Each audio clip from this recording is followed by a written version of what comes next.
Core flames, the goal of the flame chase journey and the cornerstone of this entire story. The one thing our Chrysos heirs sacrificed their lives in order to obtain. But is this all in vain?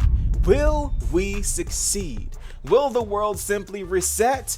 Or will this be the final loop? In the last video, we analyzed March 7th's condition as well as made some predictions and inferences in fear that the livestream would debunk all of them, only for March 7th to never be mentioned at all. And I don't know if I should be happy about that or upset. But what I do know is that you guys better hope that my Emphorius doesn't exist theory is right, and we the Trailblazer will rewrite this story into one where our heroes can actually live and Emphorius can be saved. Because that seems like our only hope at this point. And I recall hearing so many people complaining about this patch being too boring.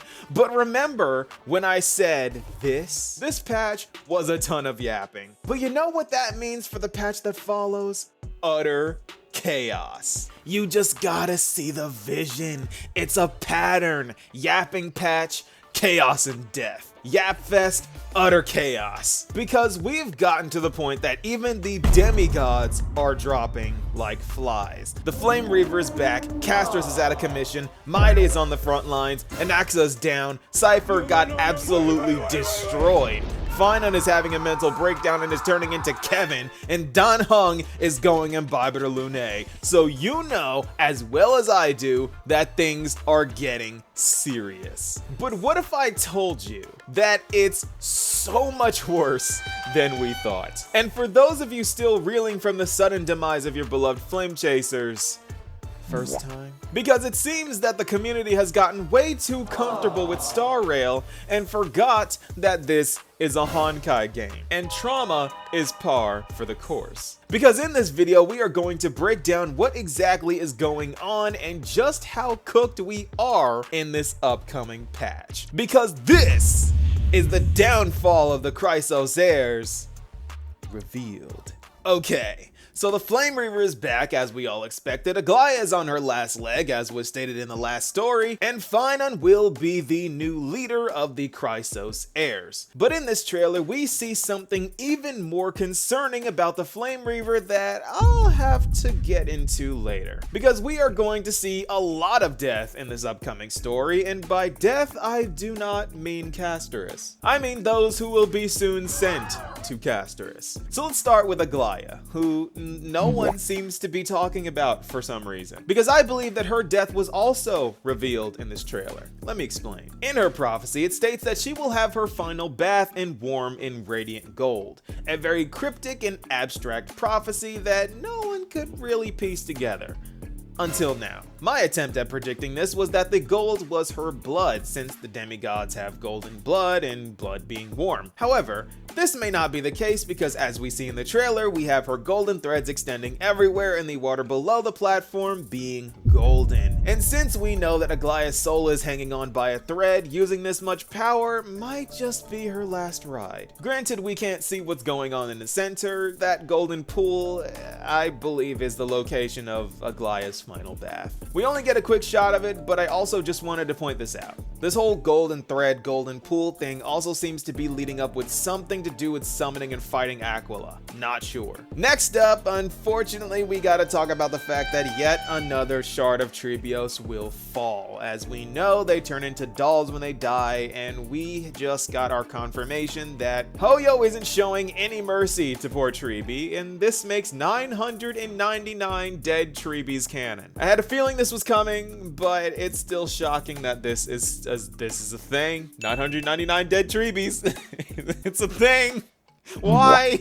I'm not laughing because it's funny, I'm laughing because of just how ridiculous and sad this is. Like, it's just too much at this point. Also, we can't exactly tell which one this is since she isn't holding anything, mainly because in her E6 Trebi is holding Trian and Trinan as dolls, which is kind of spoiling that she'll be the last one. However, if you look closely, that's the sentry gate behind her, so this might just be Trebi. I'm not exactly sure. Hoyo's really keeping this one from us because we know that all the Treebies can open this sentry gate, but it's Treebie that took that responsibility over from Trian. So, this is so much uncertainty. Also, I want to ask this question again. If there's only one of her left, will she stop using we to refer to herself and start using I? You what? Too soon? Okay, I'll stop asking. I'm just trying to keep things light around here. It's starting to get a little sad. Because it's only gonna get worse from here. Moving on to Mighty, it looks like his weak spot has finally become his demise, as his prophecy simply states that he will die with a wound in his back, and there isn't really much else to say about that. 10 thoracic vertebra, it was only a matter of time. We also know that Anaxa ripped the core flame out of his own chest, and Castor has stated herself that Lady Hysolins is already dead. If Dan Hung was around, he'd definitely be able to raise the waters of the River of Souls into the sky. If Lady Hysolins was still alive, I think she might be able to do that too. So we are down to Cypher, Hyacinth, Phynon, one last Treebie, and possibly Castorus, and one wild card that may or may not be already dead. But if you thought things were bad, it's only getting worse, because now we gotta talk about Cypher, and this is something really scary. Because she got chokeslammed through a wall and might already be dead as well. And what's even scarier is that this matches her prophecy, because it states that you shall walk with greed and die over petty change. The greed part being pretty evident, and the petty change part being her reaching out for her coin and paying the price for it. But Cypher's tragic end aside, no one is addressing the fact that the flamereaver can copy abilities. And this is absolutely terrifying, because tossing a coin of whimsy and being able to move at incredible speeds is Cypher's specific demigod ability. So why is it that the flamereaver drops the coin and he is able to use this power? He is moving faster than Cypher is.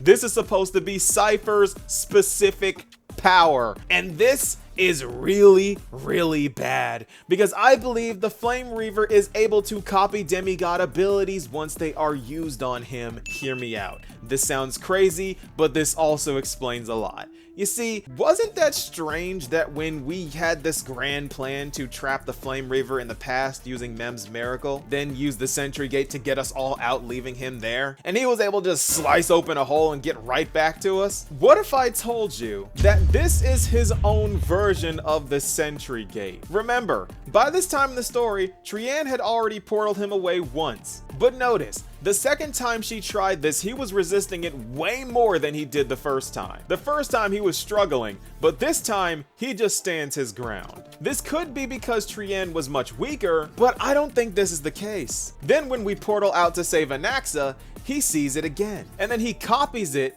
and follows us back to the exact place where we were in time. This is not the first time the flamereaver has copied abilities, and I fear that it won't be the last. Because here the flamereaver is standing in this puddle of purple ooze, which is eerily similar to the ooze Castor used on him to pull him into the sentry gate. He's seen this ability too, and he's also seen Mighty using his crystals on many occasions, so this guy has gotten way stronger than the last time we saw him. And now he's seeing the power of Imbiber de Lune, and if he finds out how to somehow copy Cloud him, we are in huge trouble, because this would mean that each and every time we fight him, he only gets stronger and he doesn't die. And it's only a matter of time before we won't be able to beat him at all. And the crazy part is, we still have no clue who the Lord Ravager is. We don't know the state of Herta in the Lygus drama, no Black Swan, no Himiko, no March 7th, and if we don't get some reinforcements,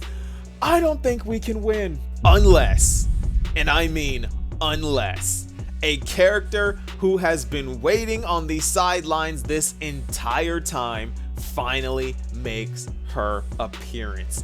A demigod so powerful that she made the flame chase journey a law of Amphorius. Modeled after the Celestial, the Immortal, the Phoenix, and one of the flame chasers notorious for surviving against all odds, Sarydra, aka Fuhua, who is teased in the Divergent universe. And let me tell you, if you guys think that I glaze Herta, y'all have seen nothing yet. Because I'll be honest, Fuhua is my favorite character in all of the Hoyo games. This woman carried the legacy of the Flame Chasers by herself for 50,000 years and is still alive today.